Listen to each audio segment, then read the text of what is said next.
Welcome, everyone, to our deep dive into the life of Pridi Banomyong. We're going to explore what made him such a pivotal figure in Thai history. And to do that, we're looking at Pridi by Pridi, selected writings on life, politics, and society. A fascinating collection. Yeah, it's curated by Chris Baker and Pasuk Phongpaichit, and they've translated Pridi's own writings, giving us a first-hand account of his journey. It's like, wow, having a conversation with Pridi himself across time. I'm really eager to dig into his early life, especially his family roots. You know, it just feels like understanding his background is key to unlocking his motivations, his worldview. You're absolutely right. Pridi's family history is really crucial to appreciating his later achievements. And he came from the Banomyong family, a name deeply rooted in the historical city of Ayutthaya. Ayutthaya, the ancient capital. You know, I've read about its grandeur. I'm curious, did their family name have any connection to this historical place? It did. The name Banomyong originates from Wat Phenomong, a temple near the Old Palace. The connection goes back centuries to a wet nurse named Freyong who cared for the Ayutthaya kings. Oh, wow. And over generations, the name evolved to represent the family lineage linked to that very spot. Wow. So their family name is literally woven into the fabric of Ayutthaya's history. Absolutely. How fascinating. It makes me think about how those roots might have shaped Pridi's sense of identity and belonging, you know, being tied to such a significant place. Absolutely. And speaking of history, let's step back to the 1760s. One of Pridi's ancestors, Nai Krone, was a soldier in the king's army. And when the Burmese invaded, he moved his family close to Wat Phenomyong for safety. Makes sense, seeking refuge in a sacred place during such turmoil. It was a time of great uncertainty, but amidst the chaos, Nai Krone's mother, she started a sweets business. A sweets business? A sweets business. During an invasion? During an invasion. It really speaks volumes about their family's resilience and entrepreneurial spirit. That's incredible. To have the foresight and the courage to do that. Did this entrepreneurial spirit continue down the family line? Absolutely. Nai Krone's son, Nai Heng, he inherited that drive. He initially focused on making Chinese-style sweets and fermented soybeans, starting as a small-scale entrepreneur, but he had bigger aspirations. I see. I did read that Nai Heng actually traveled to China at some point. Did that experience influence his business ventures back in Siam? Most likely. We can imagine him soaking up new ideas and techniques, bringing back inspiration to fuel his ambition. And he wasn't just content with maintaining the status quo. He wanted to grow. He wanted to expand. That drive for progress, you know, it seems to be a recurring theme in Pridi's family history. It's like they had this innate desire to build, to improve, to leave their mark on the world. What about Pridi's grandfather? Did he follow in their entrepreneurial footsteps? He did. Nai Khoet, Pridi's grandfather, he really took the family business to new heights. He expanded operations, he brought in experts to refine their production, and solidified their wealth and influence in Ayutthaya. So they became a real powerhouse. It's almost like a dynasty in the making. Yeah. But I imagine things couldn't have stayed rosy forever, right? Especially with the economic shifts happening in Siam at the time. You're right. Economic changes, competition, especially from government-backed businesses, it all led to a decline in their fortunes by the time Pridi's father, Nai Siang, came along. And Nai Siang, Pridi's father, he was a paddy farmer, correct? Yeah. What a shift from the family's tradition of entrepreneurship. What led to that change? Well, Nai Siang seems to have been drawn to more scholarly pursuits. He loved Thai poetry and music. Oh, interesting. But paddy farming presented its own set of challenges. I can imagine. It's a demanding life subject to, you know, the whims of nature and market forces. Indeed. And Nai Siang actually tried his hand at various ventures, from logging to clerical work, but ultimately found himself back in paddy farming. It sounds like he was grappling with finding his place, caught between, you know, his intellectual interests and the practical realities of life. Exactly. But despite the hardships, he had a strong moral compass. There's this story about how he insisted on paying taxes on his land, even when he wasn't legally required to. Really? Yeah. That's remarkable. It speaks to his sense of integrity, his fairness, values that I imagine would have deeply influenced Pridi. Absolutely. It's a glimpse into the values that were instilled in Pridi from a young age. Now let's shift our focus to Pridi's childhood. He was born into a world quite different from the one his ancestors had built. I can only imagine how his father's financial struggles and strong morals shaped his early years. Did those experiences leave a lasting impact on him? They certainly did. Growing up amidst those challenges, Pridi witnessed firsthand the hardships faced by paddy farmers, the unfair practices, the debts, the exploitation. He even helped his father in the fields, gaining invaluable firsthand experience. It was during this time that he began to recognize the injustices in the system. That's so powerful. It wasn't just an abstract concept for him. It was something he lived and breathed. Those early experiences must have been instrumental in shaping his worldview and his later commitment to social justice. Absolutely.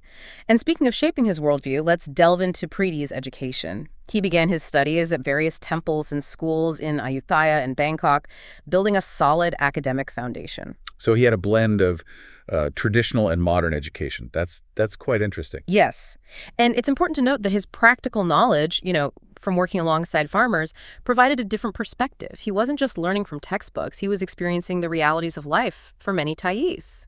That real-world experience must have provided him with a deeper understanding of the challenges and aspirations of ordinary people. Yeah. It's like he had a foot in both worlds, the world of academia and the world of everyday life. Precisely. He saw the world through multiple lenses, which is crucial for developing a nuanced understanding of complex issues.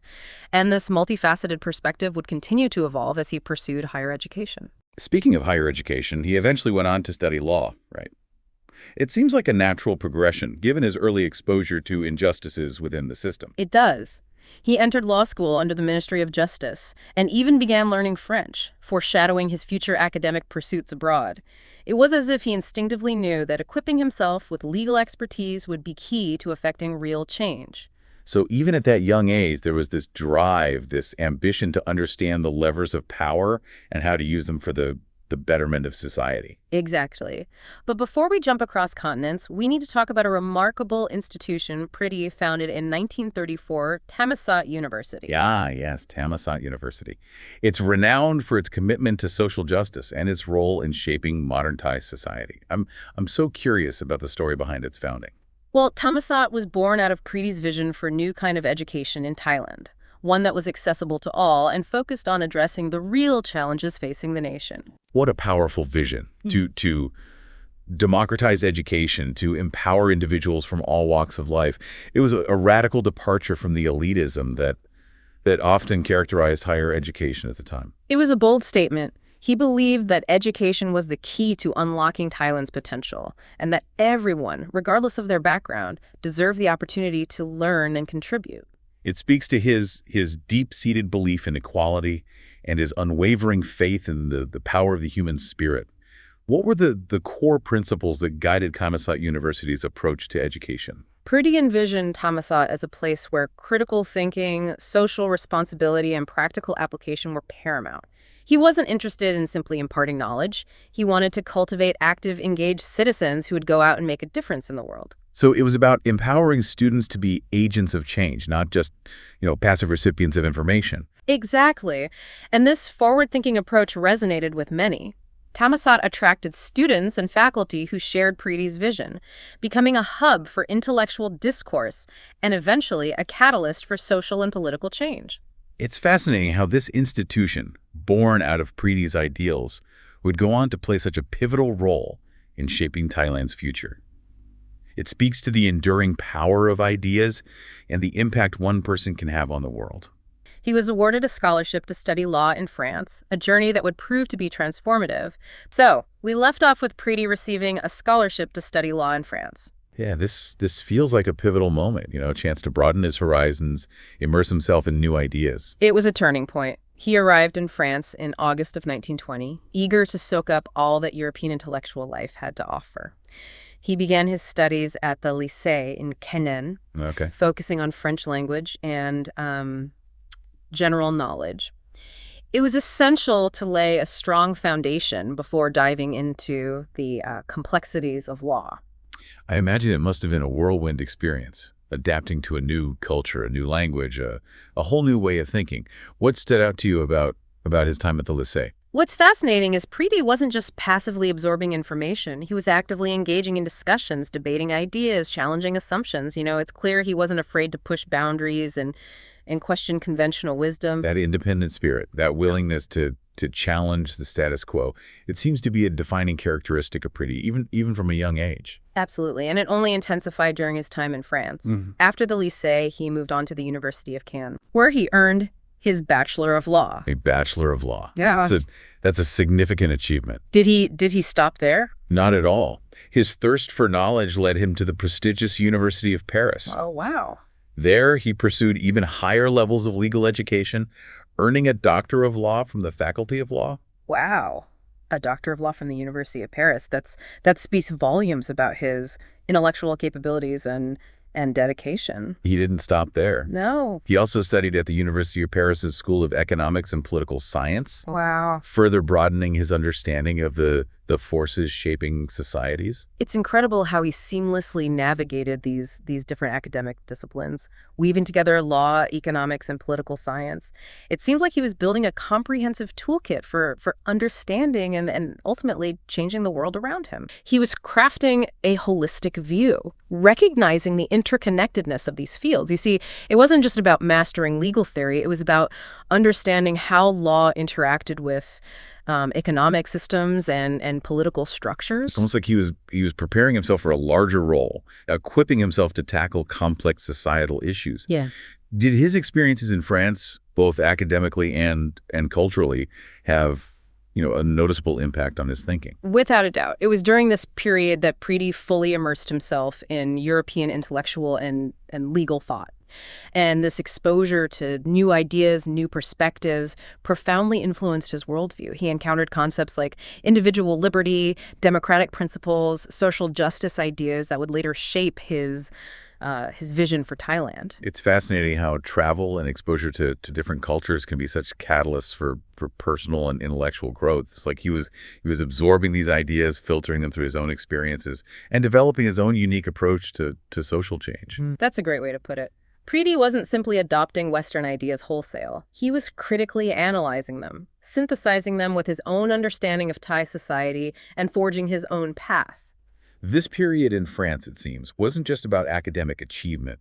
It was about cultivating a broader perspective, a global lens through which to view the challenges facing his own nation. Precisely. Now, here's where things get even more intriguing. Remember, while all this was happening in France, Pridi was still deeply connected to his roots back in Thailand. You mean his experiences with paddy farming?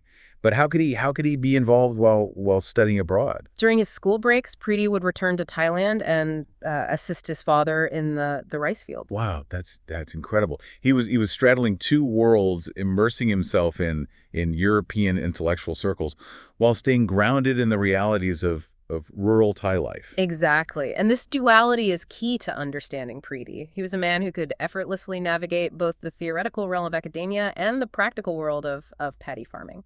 That's such a powerful image. And it speaks to his commitment to bridging the gap between theory and practice, between the elite and the everyday people. What impact did these experiences back in Thailand have on him? They provided him with a constant reality check, a reminder of the stark contrast between the privileged world of academia and the harsh realities faced by many in Thailand. He witnessed firsthand the exploitation, the injustices endured by farmers, unfair practices of rice mills, crippling debts, and limited opportunities. It's one thing to study these issues in a textbook, but to experience them firsthand, to see the human toll of inequality, that must have been incredibly impactful. It was a powerful reminder of what was at stake, fueling his desire for change, and these experiences would continue to shape his thinking long after he returned from France. So he's back in Thailand, armed with a world-class education, a broadened worldview, and a deep understanding of the challenges facing his nation. What did he do next? Well, he continued on his path of legal scholarship, but his experiences in France, coupled with his deep connection to his roots, it ignited a fire in him, a passion to transform Thai society. I can't wait to delve into that part of his journey. Yeah. It's clear that his early life laid the foundation for his incredible contributions to Thailand. It certainly did, and it's this foundation that we'll explore further when we continue our deep dive into the life of Pridi Banomyong in the next part. So we're back for the final part of our deep dive into Pridi Banomyong's early life. It's been quite a journey. tracing his path from a childhood steeped in family tradition and the realities of rural Thailand to the intellectual circles of France. It really has. We've seen how those experiences, both personal and academic, intertwine to shape his worldview and fuel his desire for a more just and equitable society. Exactly. Now, we left off with Pridi returning to Thailand, armed with a world-class education, a broadened worldview. I'm eager to explore what he did with all that knowledge and experience. Well, he didn't just retreat to an ivory tower. Right. Pridi was determined to translate his ideas into action, to make a tangible difference in Thai society. He returned to his legal career, serving as a judge attached to the Ministry of Justice. Okay. It was a demanding role, requiring him to handle a wide range of cases, both foreign and domestic, including those brought before the High Court. So he's applying his legal expertise in a practical setting, dealing with real-world issues. It seems like a perfect opportunity to put his ideals into practice. It was, and he didn't limit himself to just adjudicating cases. Pridi also saw the importance of shaping the legal landscape for the future. Yeah. He began teaching at the law school. Sharing his knowledge and insights with the next generation of legal professionals. That's wonderful. He's not just upholding the law. He's cultivating a new generation of legal minds who could potentially contribute to the reforms he envisioned. Precisely. And his forward-thinking approach was evident in his teaching. Pridi became the first person to teach administrative law in Thailand. Oh, wow. Demonstrating his commitment to modernizing the legal system. That's significant. Yeah. Administrative law, it deals with the relationship between the government and its citizens. It's a crucial area for ensuring fairness and accountability. Absolutely. It shows that Pridi wasn't content with simply maintaining the status quo. He was actively seeking ways to improve the system to make it more responsive to the needs of the people. This commitment to legal reform, yeah, it seems it runs parallel to his broader vision for social change. It's like he recognized the power of law as a tool for achieving a more just and equitable society. You're absolutely right. He saw the law not as a static set of rules, but as a dynamic instrument for shaping society. And he believed that by reforming the legal system, Thailand could move closer to his ideals of justice and equality. It's a powerful reminder of how intertwined law and social progress are. Indeed. And while Pridi was working within the legal system, he also recognized the importance of fostering broader societal change. Remember, the institution he founded, Thammasat University. Of course. Yeah. It's hard to forget such a unique and impactful institution. Well, Thammasat played a pivotal role in Pridi's vision for a new Thailand. It became a breeding ground for progressive ideas, a place where students and faculty alike challenged conventional thinking and advocated for social change. It's like he created a space where his ideals could take root and flourish, where future leaders and reformers could be nurtured. Exactly. And as Thammasat grew in influence, so did Pridi's impact on Thai society. His ideas began to resonate with a wider audience, particularly among those who shared his desire for a more democratic and just Thailand. It's an incredible legacy to have planted the seeds of such transformative change. It is. And while we won't delve into his political career in this deep dive, it's important to note that Thammasat University played a significant role in shaping that chapter of his life. It's almost as if all these threads, his family background, his education, his legal work, and his founding of Thammasat were converging, leading him towards a destiny that would forever alter the course of Thai history. What a fascinating and multifaceted individual Pridi Banomyong was. Yeah. It's been an absolute pleasure exploring his early life and witnessing the genesis of his remarkable journey. I agree. His story is a testament to the power of education, the importance of challenging the status quo, and the enduring impact one person can have on the world.